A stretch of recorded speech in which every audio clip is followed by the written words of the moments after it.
Hello everyone, welcome back to my channel daily vibe. আশা করি তোমরা ভালো আছো, আমিও খুব ভালো আছি।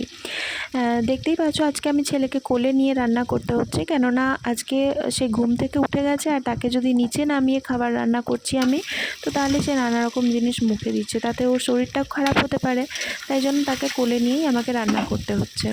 কিছু করার নেই গো, যারা মা হও তারা মানে একা ঘরে যারা মা হও না, তারা এরকমই জিনিস ফেস করো হয়তো আমার মতো।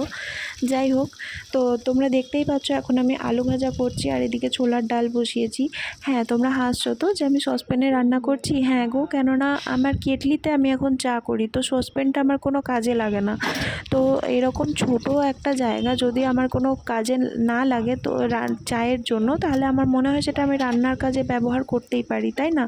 কোনো তো নাম লেখা নেই বলো যে সসপ্যানে শুধু চাই করা যায়।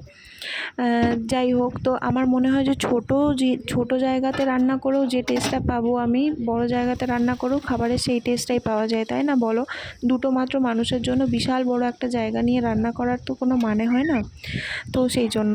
আর হ্যাঁ, লোকে হাসবে, লোকে হাসুক না, লোকে হাসবে, কাঁদবে, মন্তব্য করবে, অনেক কিছু করবে, জানো তো আমি অত মাথা ঘামাই না, কেননা আমার মনে হয় মানুষ ঠকে ঠকেই শেখে। তো আমি আজকে যতটুকুই শিখছি সেগুলো ঠকে ঠকেই শিখছি, জানো তো। এরকম কখনো কখনো নিয়মের উল্লঙ্ঘন করলে মনটাও ভালো লাগে। দেখবে আমি আজকে করেছি যেমন লুচি, ছোলার ডাল আর আলু ভাজা। তো এরকম কখনো কখনো ভাত স্কিপ করে এইরকমভাবে লাঞ্চ প্রিপেয়ার করলে মনটাও ভালো লাগে, দেখবে।